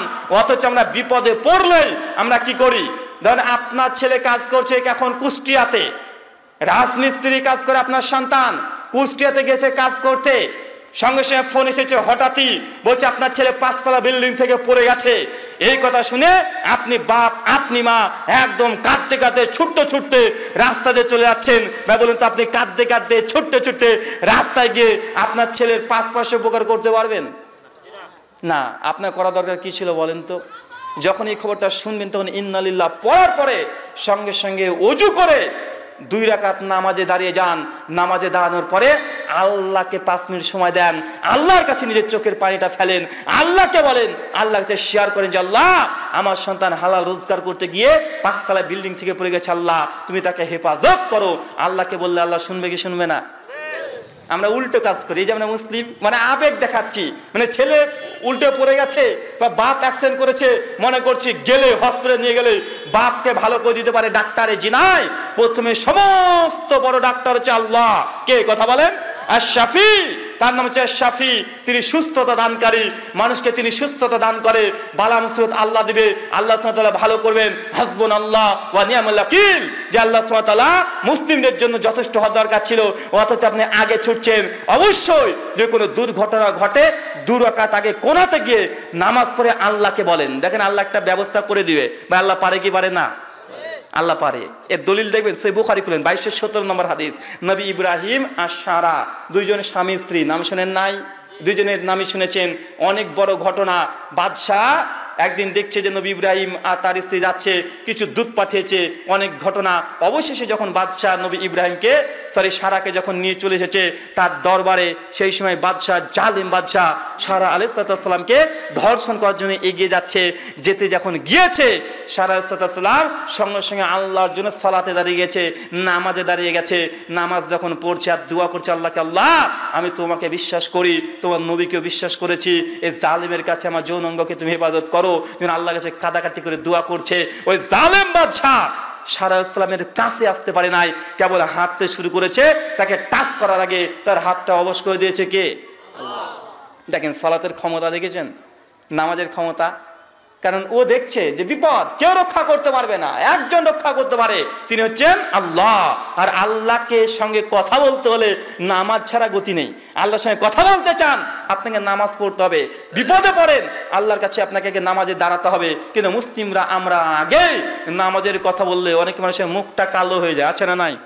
কেন? কারণ তারা নামাজ পড়ে না, আছে না নাই? নামাজের ওয়াজ যখনই করা হয় তখন মানুষ ওঠা উঠি শুরু করে দেয়, মুখখানা কালো হয়ে যায় যে হুজুর কি শুরু করলো, নামাজ করছে। ভাইজান, নামাজের কথা আপনাকে গুরুত্ব দিয়ে বলছি এই জন্যই আমাদের সমাজে একটা জাল হাদিস প্রচলিত আছে, বলে যে ভাইজান নামাজ না পড়লে কি হবে, ঈমান বেশ ঠিকই আছে। বাচ্চা না নয় কথা বলেন? আপনাদের এলাকায় জাল হাদিসটা আছে, এটা শয়তানি হাদিসটা ছড়িয়ে দিয়েছে। নামাজ না পড়লে কি হবে, ঈমান ঠিক আছে। অথচ আল্লাহ নবীর মুখের হাদিস, সে মুসলিম কিতাবুল ঈমানের 253 নম্বর হাদিস, আল্লাহ নবী বলছেন মান তারাকা সালাতা মুতাম্মাদান ফাকাদ কাফারা, যে ব্যক্তি নামাজ পড়ে না, নামাজ ছেড়ে দিয়েছে ইচ্ছাকৃত, ফাকাদ কাফারা, তার ঈমান তো দূরের কথা, সে কাফের। এটা আল্লাহ নবীর হাদিস। কার হাদিস? কথা বলেন। নবী বলছে যে ব্যক্তি নামাজ পড়ে না সে ব্যক্তি কাফের। যতই আপনি দান করেন, সাদকা করেন, কোনো কাজ লাগবে না। সূরা নাসাই তাবরানী মুজিবুল কাবির হাদিস না 1859, আল্লাহ নবী বলছেন কিয়ামতের মাঠে বান্দার প্রথম হিসাব নেওয়া হবে আর সালাত। কিসের কথা বলেন? সালাত, নামাজের। যার নামাজ ঠিক আছে তো ঠিক আছে, যার নামাজ নাই তার সমস্ত আমল কি? কথা বলেন, বরবাদ। শেখ সালেহ আল উসাইমিন তারকুস সালাহ পৃষ্ঠা নম্বর 7 বলছেন কোন ব্যক্তি যদি নামাজ না পড়ে, সে যদি যাকাত দেয়, তার যাকাত আল্লাহ কবুল করবে না। কোন ব্যক্তি যদি নামাজ না পড়ে, জীবনে তার নামাজ নাই, অথচ সে কুরবানি করেছে, তার কুরবানি আল্লাহ সুবহানাহু ওয়া তাআলা কবুল করবেন না।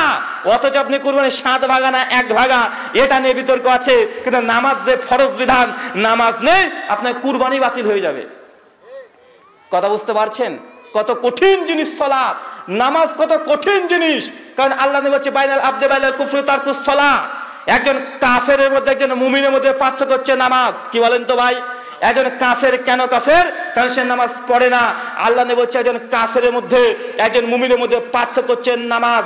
যে নামাজ পড়ে না, আল্লাহ নবীর ভাষা থেকে কুফরি করছে বলা হচ্ছে, কাফের বলা হচ্ছে। তার মানে বুঝতে পারছেন নামাজকে পরিত্যাগ করা, নামাজ না পড়া কত বড় অন্যায়, কত বড় পাপ, এটা বোঝানো সম্ভব নয়। একজন ব্যক্তি ঘুষ খেয়েছে 1 কোটি টাকা, এই ব্যক্তি পাপী, অনেক বড় পাপ করেছে, কিন্তু আল্লাহ নবী তাকে কাফের বলছেন না। সুদ খাওয়া মহাবড় অন্যায়, অনেক বড় পাপ। লক্ষ লক্ষ টাকা আপনি সুদ খেয়েছেন, কিন্তু সুদ খেলে মানুষ কাফের হয় না। একজন মানুষ একজন মানুষকে হত্যা করে দিয়েছে, আল্লাহ নবী তাকে কাফের বলে নাই, কিন্তু যে নামাজ পড়ে না তাকে কাফের বলেছে। কত বড় পাপ বুঝেছেন? সালাত আদায় না করা কত বড় পাপ, কেমন কাফের এরও দৃষ্টান্ত দিয়ে গেছে। নামাজ পড়ে নাই, তার হাসর হবে ফেরাউনের সঙ্গে। কার সঙ্গে? কথা বলেন। ফেরাউনের সঙ্গে, 2 হামানের সঙ্গে, 3 নমরুদের সঙ্গে, কিছু কিছু বর্ণনা কারুনের সঙ্গে, এদের সঙ্গে আপনার হাসর হবে। মানে কিয়ামতের মাঠে আপনি আল্লাহর নবীর উম্মাত হিসেবে উঠতে পারবেন না। অপরাধ আপনি নামাজ পড়েননি তাই। নামাজ যদি না পড়েন আপনি কার উম্মত হিসেবে উঠবেন? কথা বলেন। ফেরাউনের সঙ্গে আল্লাহ নবী প্রথম বলছে যে নামাজ পড়ে না সে কাফের। দ্বিতীয় কথা বলছে যে নামাজ পড়ে না তার কোনো ইবাদত কবুল হবে না। তৃতীয়ত বলছে যে নামাজ পড়ে না সে হবে ফেরাউনের উম্মত। ভাই বলুন তো, আমরা মুসলিম নাম আছে মুখে, শুধু আমাদের এই আমলগুলো জীবনে বাস্তবে আছে? কথা বলেন। আমরা নামাজ পড়ি না, অথচ নামাজের ব্যাপারে সবচেয়ে বেশি কঠোর কথা আছে, যেগুলো ঘুষ খেলে পাপ, কিন্তু সে কাফের হয়, এ কথা কোরআন হাদিসে আপনি পাবেন না, নাই। আমরা কুরবানি, দান, সাদকা এগুলো নিয়ে অনেক আমরা ব্যস্ত থাকি। অবশ্যই এগুলো ইবাদত, এগুলো করলে জান্নাতের নিকটবর্তী হওয়া যায়। তবে কখন? যখন নামাজ আছে তখন, নামাজ নাই কুরবানির মূল্য নাই। কুরবানির কখন মূল্য আছে? যখন আপনার আমলের নামাজ আছে। দান এটার অনেক ফজিলত, কিন্তু কখন ফজিলত? যখন আমলে কি আছে? সালাত আছে, নামাজ আছে। যখন নামাজ নেই এই দানগুলোকে আপনাকে মূল্যহীন হয়ে যাবে।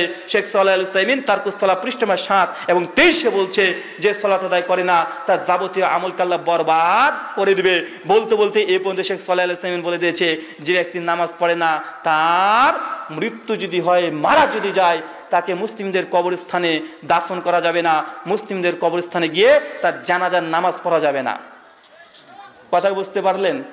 এতগুলো কথা বললাম, মাত্র একজন আলেমের কথা বললাম এতক্ষণ, একটা ফাতোয়া বললাম এতক্ষণ। শেখ সালেহ আল উসাইমিন রাহিমাহুল্লাহ সৌদি আরবের সবচাইতে বড় একজন আলেমে দ্বীন, কিছুদিন আগে মৃত্যুবরণ করেছে। 1999 সালে 6 ফেব্রুয়ারিতে মৃত্যুবরণ করেছে।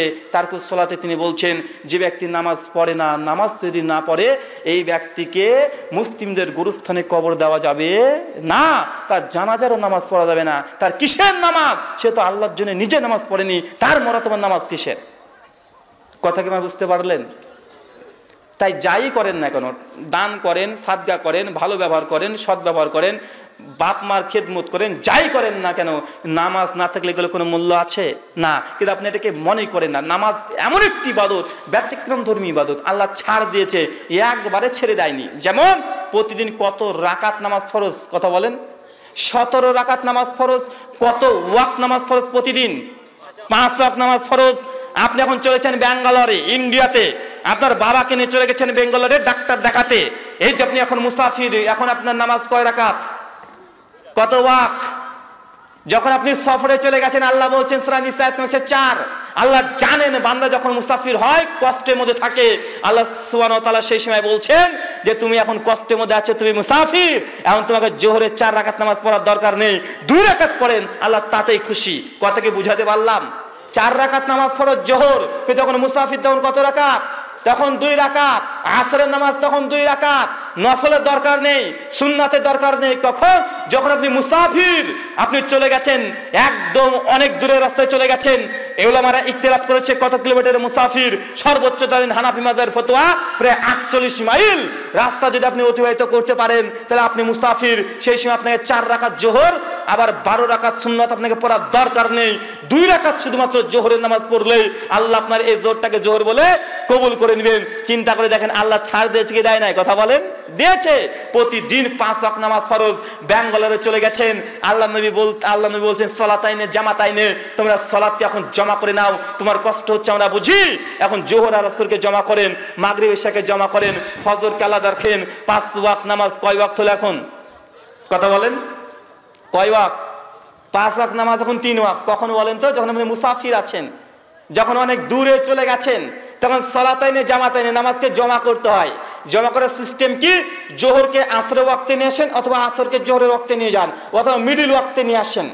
একসঙ্গে জোহর এবং আসর পড়বেন। 2 মাগরিব ইশাকে একসঙ্গে তখন পড়তে পারবেন। ফজরকে আলাদা রাখবেন। নামাজ ছিল 5 ওয়াক্ত, এখন কয় ওয়াক্ত? 3 ওয়াক্ত। কেন? আল্লাহ জানে বান্দা এখন কষ্টে আছে, ব্যাঙ্গালোরে চলে গেছে, কোথায় কোথায় চলে গেছে, বান্দার কষ্ট হবে। আল্লাহ চান না যে বান্দাকে কষ্ট করে সালাত আদায় করাতে, তাই জন্য আল্লাহ 5 ওয়াক্ত নামাজকে 3 ওয়াক্ত করে দিয়েছে। আল্লাহ ছাড় দিয়েছে, একবারে ছেড়ে দেয় নাই। সে বুখারী 1170 নম্বর হাদিস। নামাজ পড়তে হলে দাঁড়িয়ে পড়তে হয়, কি হয় না? দাঁড়িয়ে পড়তে হয়। আল্লাহ নবী ছাড় দিচ্ছে, দেখেন দাঁড়িয়ে নামাজ পড়তে হয়। যদি সমস্যা হয় দাঁড়াতে পারেন না, মাজায় খুব ব্যথা, চাচার মাজায় হতে পারে অনেক ব্যথা বয়স্কর কারণে, আল্লাহ নবী বলছে বসে বসে নামাজ পড়ো। বসারও সমস্যা, বসতে পারছেন না, বসার সমস্যা, একদম অ্যাকসেন্ট করেছেন, হাত পা ভেঙে গেছে, আল্লাহ নবী বলছেন শুয়ে শুয়ে নামাজ পড়ো। শুয়ে থাকতেও পারেন না, আল্লাহ নবী বলছে ইশারা দিয়ে নামাজ পড়ো। বলেন তো আর কত ছাড় দেবে? কেন বলেন তো? এত ছাড় কেন নামাজে? এত ছাড় কেন?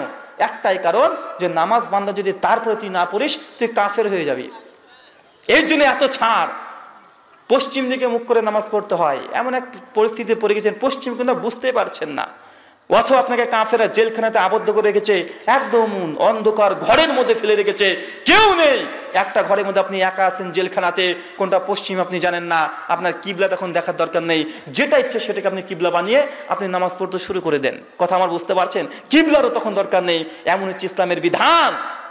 পবিত্র কোরআন এবং হাদিস খুলেন, সেই তারগিব হাদিস না 388-তে আল্লাহ নবী তিনি বলছেন, কোনো বান্দা যখন জিহাদের ময়দান আছে, যুদ্ধের ময়দান আছে, শত্রুপক্ষ তার চেয়ে আপনাকে, আপনি মুজাহিদ, আপনি তরবারি নিয়ে ছুটছেন, সেই সময়তে যদি আপনাকে শত্রুপক্ষ তারে, জিহাদের ময়দানে নামাজের ওয়াক্ত যদি চলে আসে, দৌড়তে দৌড়তে দৌড়তে হতে আপনাকে নামাজ পড়তে হবে। মানে আপনি দৌড়ছেন তরবারি নিয়ে, আর আল্লাহু আকবার বলে নামাজ পড়তে হবে আর দৌড়তে হবে।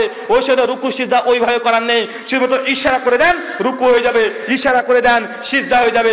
জিহাদের ময়দানেও আপনার জন্য নামাজকে আল্লাহ মাফ করেন নাই মুসলিম উম্মাহ, তারপরেও ঘুমিয়ে ঘুমিয়ে রাতটাকে কাটিয়ে দিচ্ছে, কাজে কাজে জোহরটাকে ফাঁকি দিয়ে চলে যাচ্ছে, আজান শুনছে মসজিদে আসছে না, অথচ সালাতের বিধান।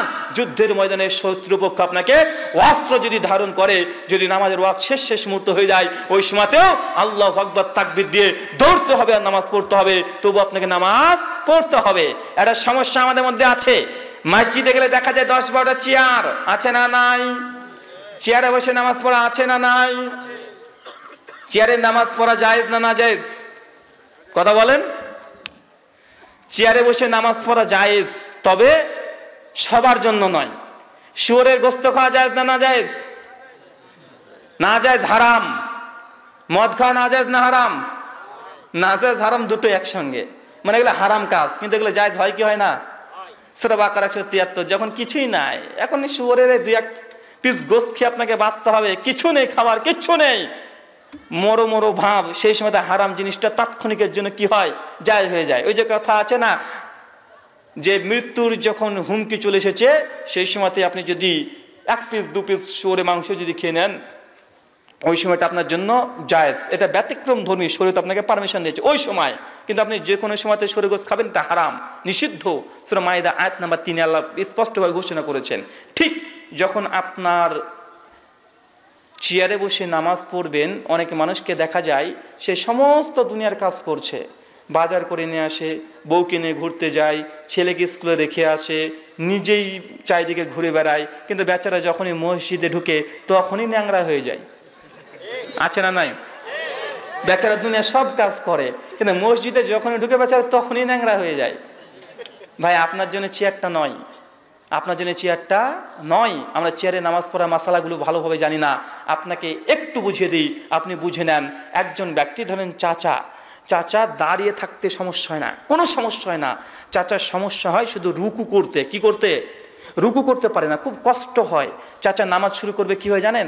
দাঁড়িয়ে থাকতে যেহেতু কোনো সমস্যা নেই, দাঁড়িয়ে থেকেই নামাজ শুরু করে দিবে, ইমামের সঙ্গে হোক আর একা হোক, দাঁড়িয়েই কিরাত করবে, দাঁড়িয়েই সমস্ত কিছু করবে।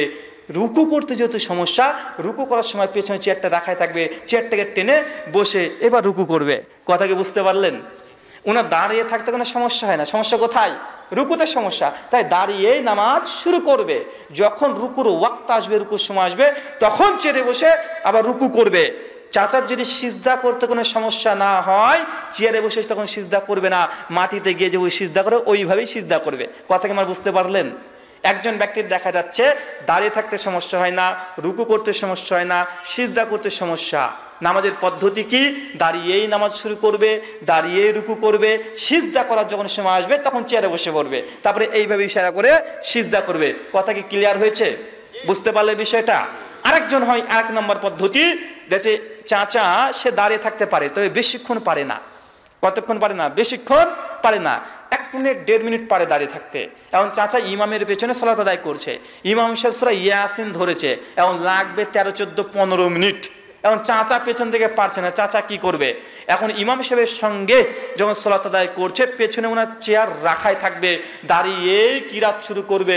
ইমাম সাহেব যখন চাচা দাঁড়িয়ে থেকে নামাজ শুরু করবে, যখন আর পারছে না 2 মিনিট 3 মিনিট পরে চাচা তখন বসে পড়বে। কথা বুঝতে পারলেন? তারপরে বাকি নামাজটা এইভাবে শেষ করবে। এই হচ্ছে চেয়ারে বসে নামাজ পড়ার পদ্ধতি। নচেত বাবুর বেটা বাবু আসে কি, নামাজের হেঁটে হেঁটে এসে চেয়ারে বসে পড়ে আল্লাহু আকবার, আছে না নাই? আছে, ও যে হেঁটে হেঁটে এসেছে, মানে দাঁড়িয়ে থাকতে সমস্যা হয় না, বেচারা ফুটবলও খেলে, মসজিদ আসে ন্যাংরা হয়ে যায়। বা আপনার জন্য চেয়ার বসে নামাজ পড়া নয়, সালাতের মধ্যে দাঁড়িয়ে থাকে কম করা, এটা আপনার জন্য একটা ফরজ বিধান, এটা অত সহজে এটা লঙ্ঘন করা যায় না। মহান সত্তা আল্লাহ সুবহানাহু ওয়া তাআলার দোয়া এই প্রার্থনা, আল্লাহ যে কথাগুলো বললাম প্রথমে আমাকে, তারপর আপনাদের প্রত্যেককে আমল করার তৌফিক দান করো। সকলে পড়ি আল্লাহুম্মা আমিন। ভাই আমরা 5 ওয়াক্ত নামাজ পড়বো ইনশাআল্লাহ। আমাদের ভারতবর্ষের বিশেষ করে দক্ষিণ ভারতে যখন আমরা ইনশাআল্লাহ বলি, তখন ওরা ইনশাআল্লাহ মানে কি বোঝে জানেন? একজন মুসলিম আর একজন হিন্দু, আমার এক বন্ধুর ঘটনা। তো হিন্দুর কাছ থেকে আমার মুসলিম বন্ধুটা কিছু ধার নিয়েছে। হিন্দু ওই ভাইটা মাঝে মধ্যে মুসলিম ভাগেছে, সে বলে এই ভাই কবে টাকা দিবি? বলছে ইনশাআল্লাহ দেব। আবার কিছুদিন পরে এসছে, এই টাকা তো দিলি না? ইনশাআল্লাহ ভাই দিয়ে দিব। মানে এইভাবে যখনই আসে তখন বলে ইনশাআল্লাহ দিয়ে দেবো, ইনশাআল্লাহ দিয়ে দেবো। একদিন ওই বন্ধুটা আমাকে এসে বলছে, ভাই ইনশাআল্লাহ মানে কি রে? যে শুধু বলে ইনশাআল্লাহ দেবো, ইনশাআল্লাহ দেবো, দেয় না তো। বলছি ইনশাআল্লাহ মানে আল্লাহ চাইলে আমি দেব, আল্লাহ যদি চায় তবে আমি দেবো, এটা বোঝাতে চাচ্ছে। উনি তখন বলছে যে ও আচ্ছা আচ্ছা, আমি তো ভেবেছিলাম ইনশাআল্লাহ মানে দিব না রে শালা। মানে ওই ভেবেছে, বলে কিন্তু দেয় না। বাচ্চারা নাই কথা বলেন, মানে আমরা মুসলিমরা আছি অনেকে, তখন ইনশাআল্লাহ বলছি মানে না পড়বো না। ভাই সলাতের গুরুত্ব আপনাকে এটা বললাম, এটা হাস্যরস নয়। দুনিয়াতে যাই করেন না কেন, যদি চুরি করেন, চুরি করার পরেও 5 ওয়াক্ত নামাজ আপনাকে পড়তে হবে। চুরি করছেন তবু নামাজ পড়েন, সুদ খান তবু নামাজ পড়েন, জিনার সঙ্গে যুক্ত আছেন তবু নামাজ পড়েন। আল্লাহ বলছেন ইন্না সালাতা, নিশ্চয়ই সালাত তানহা, মানুষকে দূরে রাখে, বিরত রাখে যত রকমের খারাপ অন্যায় কাজ আছে। মানে নামাজ যখন শুরু করে দেবেন, ইনশাআল্লাহ আপনার সুদের ব্যবসা কবে যে উড়ে যাবে এটা বুঝতে পারবেন না। নামাজ আগে শুরু করেন। কথা বুঝতে পারলেন? নামাজ কখন কবুল হচ্ছে বুঝতে পারবেন যখন নামাজ পড়ছেন আপনার মধ্যে কোনো খারাপ কাজ দেখা যাচ্ছে না। আগে ঘুষ খেতেন, এখন আর ঘুষ খান না। মানে জানতে হবে এখন নামাজ আল্লাহ কবুল করছে। নামাজ পড়ছেন, জেনা আগে করতেন, জেনা এখন নাই। নামাজ পড়ছেন, আপনার গার্লফ্রেন্ডকে আপনি ব্রেকআপ করে দিয়েছেন। নামাজ পড়ছেন, পর্দা লঙ্ঘন করেন না। নামাজ পড়ছেন, স্বামীর আনুগত্য করছেন। মানে ভয় লাগে পাপ করতে, যখন ভয় লাগবে পাপ করতে নামাজও তখন পড়ছেন, যে রাখবেন আল্লাহ আপনার নামাজ কবুল করছেন। আর কখন আল্লাহ সুবহানাহু আপনার নামাজ কবুল করেন না, নামাজও পড়ছেন, জর্দা দিয়ে পানও খাচ্ছেন। আছে না নাই? হুজুর এই যে কে জানো রে ভাই, এই মাইক্রোফোন আলা কে? মাইক্রোফোন মালা আপনি? আরেকজন কে ছিল? বেচারে সেখানে মাইক্রোফোন ঠিক করছে, হাতের বিড়ির গন্ধ বাড়াচ্ছে। আমি বলছি কোথা থেকে আসে রে বাবা? আছে না নাই কথা বলেন? আছে। হুজুর বিড়ি খায় না কেন? হুজুর বিড়ি খাবে কেমন দেখায়? হুজুর জর্দা খায়, মানে বিড়ির বাপটা খাইবো। যে বিড়ি খাচ্ছে সে ধোঁয়া টেনে বের করে দিচ্ছে, আর হুজুর কি করছে? একদম জর্দাকে চিবিয়ে চিবিয়ে রস টস চুষে চুষে খেয়ে ছ্যাবড়াটা ঠিকভাবে ফেলে না, ওটা গিলে নাই। বাঁচা না নাই কথা বলেন? আবার হুজুরকে যদি বলে হুজুর আপনি এবার জর্দা দিয়ে পান খাচ্ছেন, এটা তো হারাম। বলে কে বলেছে জর্দা হারাম? জর্দা খাওয়া হারাম না তো হুজুর জর্দা খাওয়া কি?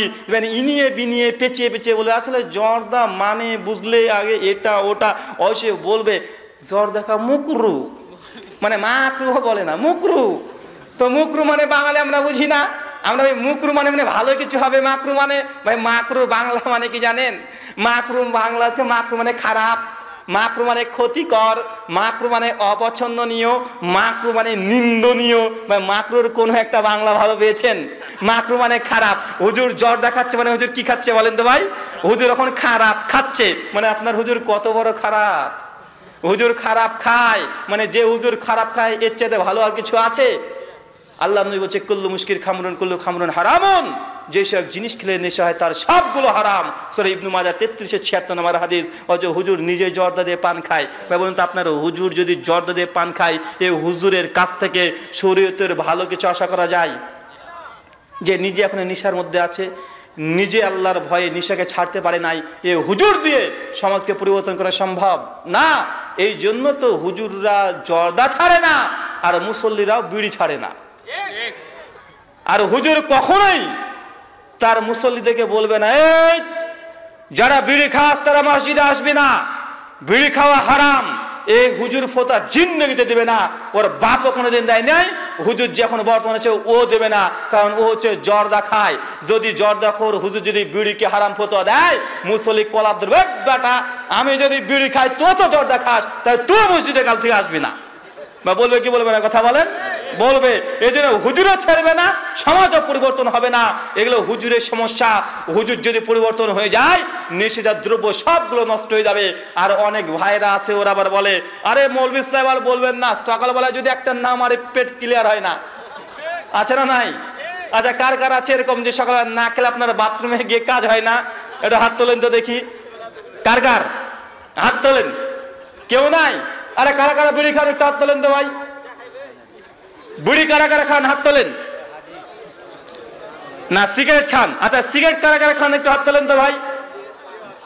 কে খান? একজনও খান না? মাশাআল্লাহ, কোথায় আসলাম রে ভাই?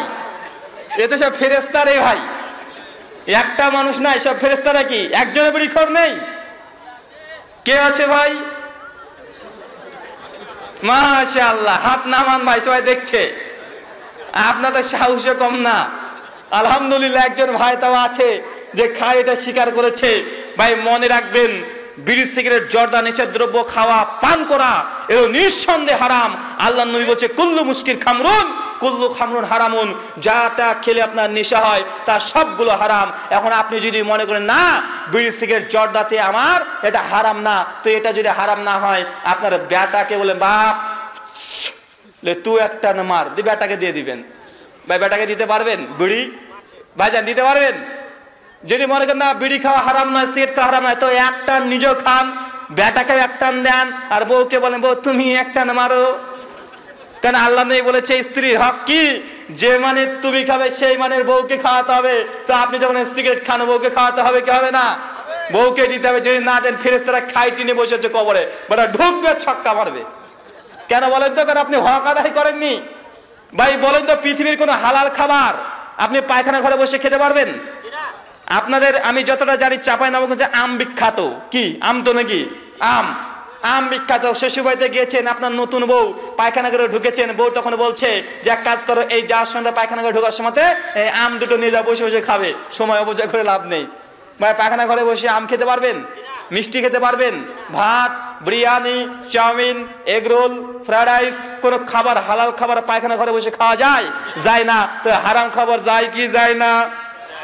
হারাম খাবার হুজুরে খায় জর্দা, আর মুসল্লিতে খায় বুড়ি, না খেলে বার ক্লিয়ারই হয় না। তার মানে বোঝা গেল, হালাল খাবার নোংরা নাপাক যে খাওয়া যায় না, মানুষের রুচিতে বাঁধে।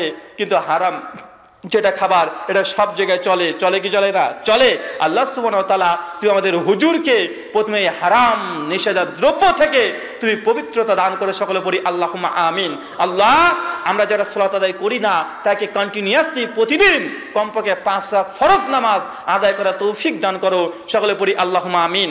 মহান সত্য আল্লাহর সঙ্গে চেয়ে দোয়া, এই প্রার্থনা, যে আলোচনাগুলো করলাম যারা শ্রবণ করেনি, এই আলোচনা তাদের পর্যন্ত তুমি পৌঁছে দাও, তৌফিক দান করো, সকলে পড়ি আল্লাহুম্মা আমিন। প্রশ্ন উত্তর আছে? জি। আচ্ছা, প্রশ্ন তো দেবো না, চলে যাব। যারা আমার আলোচনা শুনেন তারা জানেন, আমার আলোচনার শেষে কিছু প্রশ্ন এবং উত্তর থাকে। আর রাত্রি 12টা বেজে গেছে, রাত্রি 12টা পর্যন্ত প্রোগ্রাম আসলে হয়ে থাকে, 12:10 হয়ে গেছে। কিছু প্রশ্ন এসেছে, শেখ পড়ছেন, আমার জানা থাকলে ইনশাআল্লাহ আমি কিছুটা উত্তর দেওয়ার চেষ্টা করব। রামাদান মাসের গুরুত্বপূর্ণ ইবাদত কি কি? রামাদানের পূর্বে ইবাদত কি কি? প্রথমে শাওয়াল মাস আসছে। এই শাওয়াল মাসের আগে যেসব মহিলাদের রামাজান, গত বছরের রামাজানের যেসব রোজা আপনি করেন নাই, যেসব রোজাগুলো আপনি করেন নাই, সেই রোজাগুলো কমপ্লিট করবেন শাওয়াল মাসের মধ্যেই। আর 2, এই শাওয়াল মাসে আল্লাহ নবী সবচেয়ে বেশি বেশি সিয়াম রোজা পালন করতেন। 8টা, 10টা, 12টা, 14টা, 15টা, যতটা পারেন রামাজানের শেষ দশকের আগের মুহূর্ত পর্যন্ত আপনি এই বিশেষ করে সিয়াম তথা রোজা পালন করবেন। শুকরিয়া, জাযাকাল্লাহু খায়রান। জি। মৃত মানুষকে স্বপ্ন দেখলে কি হবে? মৃত মানুষকে স্বপ্নে দেখলে কি হবে? মৃত মানুষকে যদি স্বপ্নে দেখেন, সর্বোচ্চ করতে পারেন এটা যে তার নামে দান, সাদকা এবং দোয়া। কি বললাম? দান সাদকা করবেন বেশি বেশি এবং দোয়া করবেন মৃত ব্যক্তির জন্য। ইনশাল্লাহ সে যদি কোনো বিপদের মধ্যে থাকে, আজার মধ্যে থাকে, আপনার দান সাদকা দোয়ার মাধ্যমে আল্লাহ সুবহানাহু ওয়া তাআলা তাকে ক্ষমা করতে পারেন। ফজরের পরে ঘুমালে কি কি ক্ষতি হয়?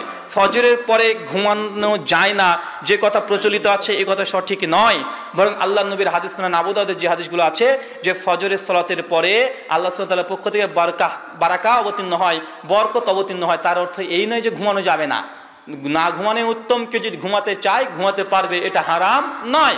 আল্লাহ রাসূল বলেছেন সহিহ বুখারী আবু দাউদের হাদিস যে রমজান মাসটা হচ্ছে বরকতপূর্ণ মাস। এখন রমজান মাসে কি সারা রমজান কি ঘুমাবেন না? কথা বলেন।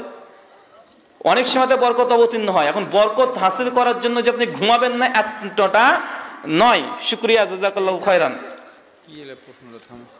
আচ্ছা, আমার বেশ কিছু বই আছে স্টেজের বাদিকে। একটা বই আছে মৃত ব্যক্তির জন্য জীবিতদের করণীয় এবং বর্জনীয়, বাপ মা মারা গেলে ছেলে সন্তান কি করতে পারেন এই মর্মে। আর একটা বই আছে নেক আমল এবং ফজিলত, কি কি নেক আমল করলে কি কি ফজিলত আছে। আরেকটা বই আছে রাফুল ইয়াদাইন কি মানসিক, যারা বলে রুকুতে যাওয়ার সময় রুকু থেকে ওঠার সময় রাফুল ইয়াদাইন বাতিল হয়ে গেছে তাদের জবাবে বইটা লেখা হয়েছে। আরেকটা বই আছে তাকলিদ বিভ্রান্তি নিরাসান, আবু তোহা মুহাম্মদ নামের বক্তৃতা শোনা যাবে। আরেকটা বই আছে তাকলিদ বিভ্রান্তি নিরাসান, মাযহাব মানা যাবে কি যাবে না এই মর্মে। যাই হোক, সমস্ত বই যেগুলো আছে ওখানে 350 টাকাতে সম্পূর্ণ সেট আছে। এখন নয়, আলোচনা শেষ হবে তখন নিয়ে যাবেন ইনশাল্লাহ। একবার প্রশ্ন করেছেন যে আবু তোহা মোহাম্মদ আদনানের বক্তৃতা শোনা যাবে কি যাবে না। ভাই, কার বক্তৃতা শোনা যাবে কি যাবে না, কার লেখা পড়া যাবে কি যাবে না, এটার একটা উসুল আছে, নীতিমালা আছে। পৃথিবীতে যত আলেম আছে, যত লেখক আছে, সবার লেখা পড়া যাবে, সবার বক্তৃতা শোনা যাবে। তবে একটা শর্ত আছে। কি শর্ত?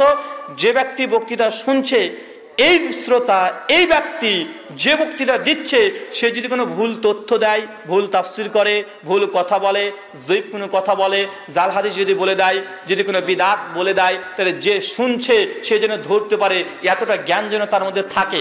কথাকে বুঝতে পারলেন আমার? আপনি যে কোনো বক্তার বক্তৃতা শুনতে পারবেন, যে কোনো লেখকের লেখা বই পড়তে পারবেন। কখন পারবেন? যখন আপনি যখন শুনছেন তো কোন বক্তা ভুল বলছে, কোনটা ঠিক বলছে, যখন আপনি জানতে পারবেন, ধরে ফেলতে পারবেন, তখন আপনার জন্য সব বক্তার বক্তৃতা শোনা জায়েজ। কিন্তু আপনি যদি মনে করেন না আমি তো সাধারণ মানুষ, আমি যদি বক্তার ভুল ধরতে পারি তো আমি বক্তার বক্তৃতা শুনবো কেন, আমার ভাই অত দরকার নেই, তাহলে আপনার জন্য জায়েজ নয় ঢালাওভাবে সব বক্তার বক্তৃতা শোনা।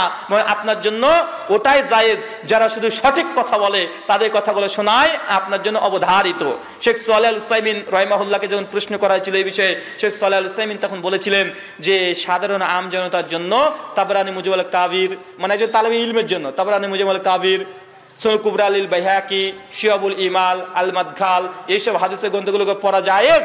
শেখ সালেহ আল উসাইমিন বলছে না, একজন সাধারণ তালেবে ইলমের জন্য পড়া জায়েজ নয়। কতক্ষণ? যতক্ষণ না ওই তালেবে ইলম, ওই ছাত্র পড়ার পরে বুঝতে পারে যে হাদিস সনদ সহিহ না যায়িফ। যখন তাহাকে কি জ্ঞান হয়ে যাবে তখনই ওই হাদিসের গ্রন্থগুলো পড়তে পারবে। তার আগে বুখারী আর মুসলিমই পড়তে হবে। কথা বুঝতে পারলেন? শুকরিয়া। অনেকে আশা নিয়ে থাকে যে প্রধান বক্তার হাতে তাদের দানটা দিবে শেষ পর্যন্ত। অনেকে আশা নিয়ে বসে থাকেন যে প্রধান বক্তার হাতে দান করবেন। তো কার কার আশা এমন আছে একটু হাত তোলেন। আচ্ছা, কারা কারা দান দিবেন না একটু হাত তোলেন তো ভাই। কারা কারা দেবেন না একটু হাত তোলেন ভাই। মসজিদ উন্নতি কল্পে আপনাদের আলোচনা সভা, মসজিদ উন্নতি কল্পে, আর মসজিদ উন্নতি কল্পে যে টাকা তুলতে হয় এটা মুসলিমদের জন্য লজ্জা। বা লজ্জা কি লজ্জা নয়? কথা বলেন। অবশ্যই মুসলিমদের জন্য লজ্জা, কারণ দান আপনি করবেন, নেকি আপনি পাবেন। আল্লাহ নবী বলছে যে ব্যক্তি দুনিয়াতে একটা মসজিদ নির্মাণ করে দেয়, বাইতুল ফিল জান্নাহ, জান্নাতে তার জন্য একটা ঘরও নির্মাণ করা হয়। তবে আপনি যাবেন জান্নাতে, আমাকে কেন আপনাকে জোর করতে হবে? ধর্ম কি জোর করে পাওয়ার জিনিস? জি না। জান্নাত যদি যেতে চান, আজকে যদি টাকা না থাকে, এটা আপনার দায়িত্ব, অলঙ্ঘনী দায়িত্ব। জান্নাত পেতে হলে মসজিদে গিয়ে হেঁটে হেঁটে আপনার দান করে আসতে হবে। এই জন্য আমাকে চাইতে হবে এমনটি নয়। মহান ঈশ্বর তাআলার কাছে দোয়াই প্রার্থনা, আল্লাহ যে কথাগুলো বললাম আমাদের প্রত্যেককে তুমি আমল করার তৌফিক দান করে সকলে পড়ি আল্লাহুম্মা আমিন। আল্লাহ তুমি রাজ্জাক, তুমি রিজিক দাতা, যারা আমরা এখন হালাল উপার্জন করতে পারি না, তুমি আমাদের প্রত্যেককে হালাল উপার্জন দিয়ে পরিপূর্ণ করে দাও। সকলে পড়ি আল্লাহুম্মা আমিন। যারা আমাদের মধ্যে অসুস্থ, আল্লাহ সুবহানাহু ওয়া তাআলা তুমি শাফি, তুমি সুস্থতা দানকারী, তুমি আমাদের প্রত্যেকের সুস্থতা দান